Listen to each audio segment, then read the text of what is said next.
ज्योतिष learning for beginners कार्यक्रम में आज हम ग्रहों के अनुसार रोग से संबंधित विज्ञान पर चर्चा करेंगे। जैसा कि आप जानते हैं, नवग्रहों का मानव जीवन पर व्यापक प्रभाव पड़ता है। मानव जीवन इन नवग्रहों की दशा व ग्रह दोष के दुष्प्रभाव के कारण रोगों से ग्रस्त हो जाता है। आधुनिक विज्ञान में भी इस तथ्य को माना है कि इन नवग्रहों का प्रकाश पृथ्वी पर पहुंचता है। वे इस बात से भी सहमत हैं कि इनकी गति व पृथ्वी पर पहुंचने का समय भी भिन्न है। विज्ञान ने इन ग्रहों के रासायनिक विश्लेषण को भी सहमति प्रदान की है। विज्ञान इस अवधारणा से भी सहमत है कि यह असीम ब्रह्मांड अनेकों सूर्यों, ग्रहों व तारों को सहेजे हुए है। विज्ञान अन्य ग्रहों पर जीवन होने की संभावना पर भी खोज कर रहा है। चंद्रमा को हमारे मनीषियों ने जल तत्व प्रधान कहा है, अतः यह मनुष्य के शरीर में उपस्थित जल को प्रभावित करता है, क्योंकि मनुष्य में 80% जो है जल ही होता है। पूर्णिमा के दिन जब चंद्रमा अपनी पूर्ण आकृति में प्रकट होता है, तब समुद्र का जल पूरे उन्मादी वेग से चंद्रमा की ओर उठता है और इस प्रक्रिया को ज्वार भाटा कहते हैं। चंद्रमा ऊपर उठते हैं और इस प्रक्रिया को ज्वार भाटा कहते हैं। चंद्रमा के प्रभाव के कारण समुद्र में उठने वाले ज्वार भाटा का अध्ययन करके विज्ञान ने इस तथ्य को और भी सुदृढ़ कर दिया है कि ग्रहों का प्रभाव हमारी पृथ्वी के मानव जीवन पर, प्रकृति पर पड़ता है। अमेरिका में एक शोध के आधार पर वैज्ञानिकों ने स्वीकार किया कि पूर्णिमा के आसपास अर्थात शुक्ल पक्ष में पागलों का मानसिक संतुलन बिगड़ जाता है और वे अधिक उत्पाती हो जाते हैं और नियंत्रण से बाहर भी हो जाते हैं, जबकि अन्यथा वह सामान्य रहते हैं। ब्रिटेन में पुलिस ने एक आकलन किया जिसमें पिछले 50 वर्षों पर आधार बनाया गया कि पूर्णिमा काल में अपराधी उत्तेजित होकर दुस्साहसिक तथा निंदनीय अपराधों में संलिप्त हो जाते हैं। क्योंकि चंद्रमा और सूर्य धरती से निकट हैं, अतः यह परिणाम प्रत्यक्ष रूप से सहज ही प्राप्त हो जाते हैं। लेकिन जो अन्य ग्रह हैं, पृथ्वी से उनकी दूरी के कारण उनका प्रकाश दृष्टिगोचर नहीं होता, अतः इनके लिए ज्योतिष शास्त्र द्वारा अध्ययन करने की आवश्यकता होती है, जिसके माध्यम से हम ज्ञात कर सकते हैं कि कौन से ग्रह की क्या स्थिति है। इसी के अनुसार ही जातक को इसके शुभ व दुष्परिणाम प्राप्त होते हैं। नमस्कार दर्शकों, मैं चित्रा मैनी, वास्तुविद एवं ज्योतिषाचार्य, पूज्य गुरुदेव और माँ सरस्वती की कृपा से YouTube चैनल के माध्यम से पुनः आपका स्वागत करती हूँ और आपसे हम्बल रिक्वेस्ट करती हूँ कि आप मेरे वीडियो को अंत तक अवश्य देखें और पसंद आए तो लाइक भी करें और शेयर भी करें, ताकि इस सूक्ष्म विज्ञान का लाभ अधिक से अधिक जिज्ञासुओं तक पहुँचाया जा सके। और यदि आप मेरे चैनल में नए हैं तो प्लीज़ पहले सब्सक्राइब भी कर दें, ताकि मैं भी जान सकूं कि इस दिव्य ज्ञान से सर्वसाधारण को अधिक से अधिक लाभ मिले। तो अब बात करते हैं ग्रहों के अनुसार रोगों के बारे में। दर्शकों, शिशु के गर्भ से बाहर आने के साथ ही इन ग्रहों की भूमिका आरंभ हो जाती है। जिस क्षण शिशु जन्म लेता है, उस पल जिस ग्रह की रश्मियाँ उस स्थान पर उपस्थित होती हैं, मतलब अर्थ की एक्सिस जहाँ होती है जन्म के समय, उसका शरीर उसे आत्मसात कर लेता है। उस समय मुहूर्त में जिस ग्रह की जैसी उपस्थिति होती है, उसी के अनुसार ही उसकी कुंडली निर्धारित होती है तथा उसी के आधार पर उसके भावी जीवन का भविष्य व जीवन का संचालन निर्धारित होता है। अर्थात ग्रह दशाओं व दोषों का प्रभाव जातक के जीवन पर उम्र भर होता है। जिस ग्रह का स्वामित्व जातक की कुंडली में होता है, उसी के गुणों व अवगुणों के कारण ही सुख दुख, रोग कष्ट, उन्नति आदि की प्राप्ति होती है।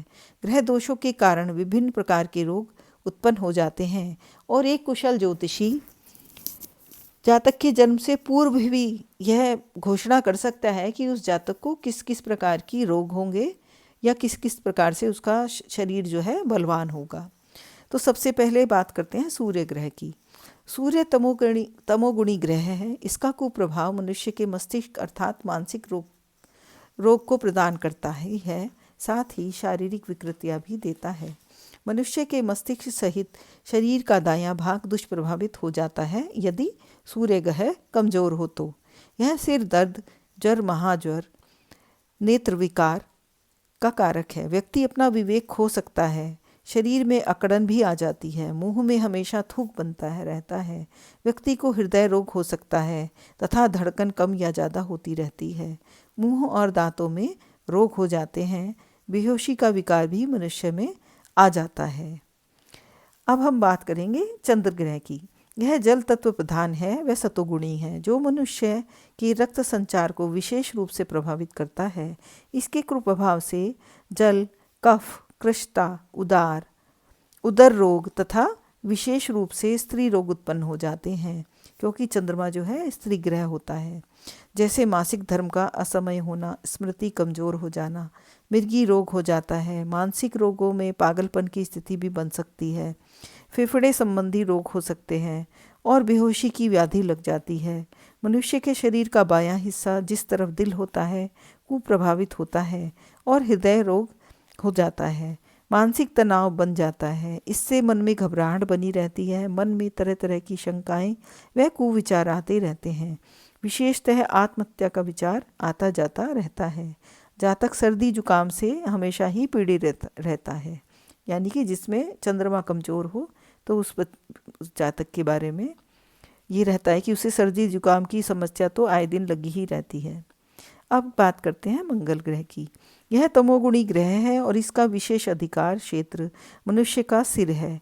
यह अग्नि तत्व प्रधान है।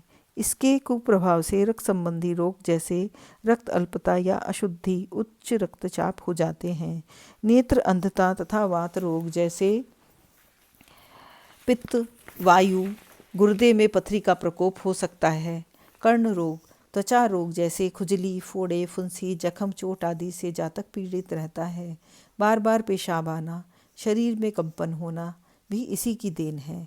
स्त्री जातकों में प्रजनन में अधिक पीड़ा होती है या शिशु जन्म लेते ही मृत्यु को प्राप्त हो सकता है। अब बात करेंगे बुध ग्रह की।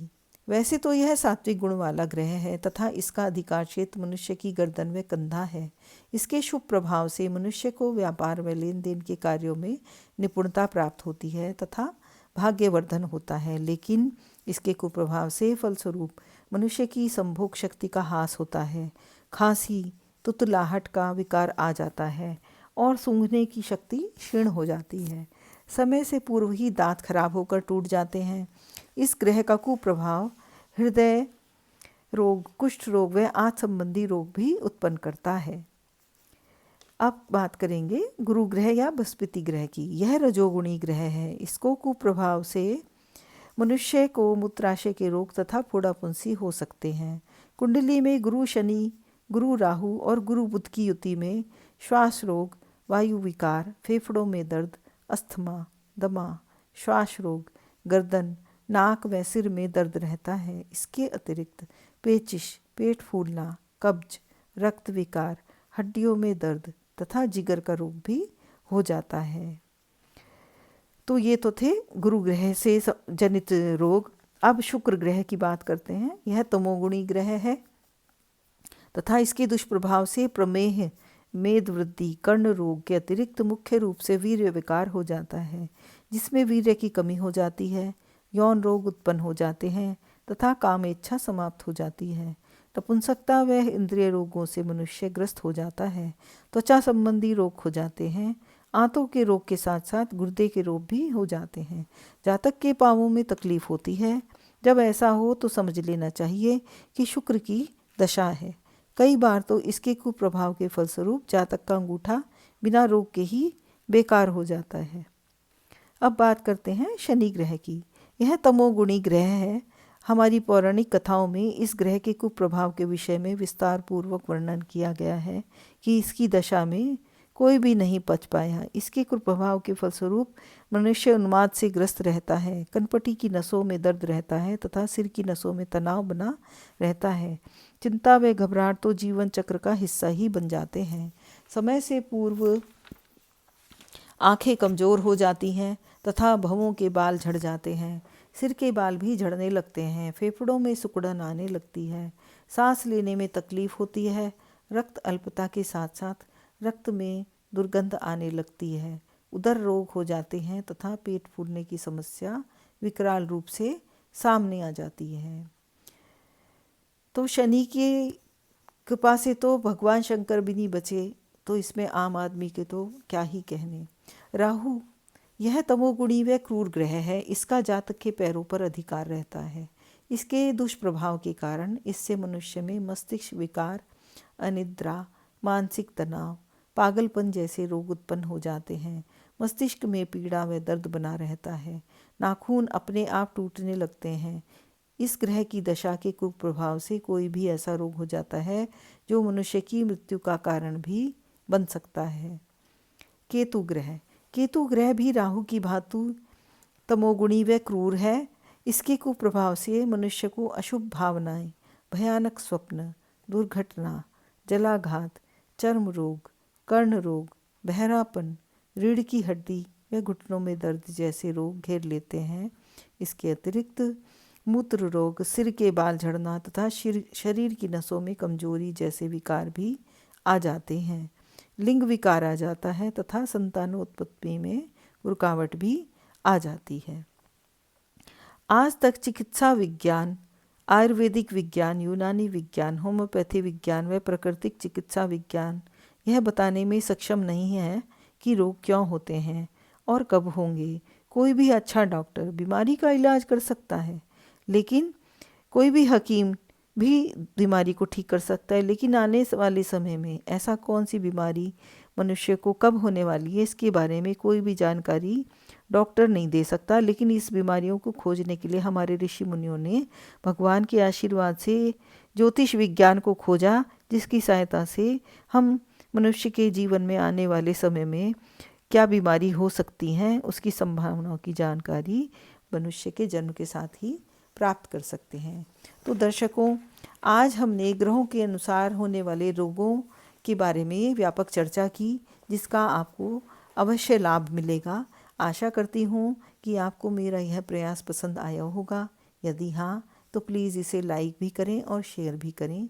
और साथ ही यदि आपने मेरे चैनल में न्यू ज्वाइन किया है तो उसके तुरंत सब्सक्राइब भी कर दें, ताकि आपको मेरा next video without any delay देखने को मिल सके। और यदि आपकी कोई जिज्ञासा है तो उसे कमेंट बॉक्स में शेयर कर सकते हैं, उसे मैं क्लियर करने का सार्थक प्रयास करूंगी। अगले वीडियो में नए टॉपिक के साथ मिलने के लिए अब मैं आपसे विदा लेती हूँ। आपका दिन शुभ हो।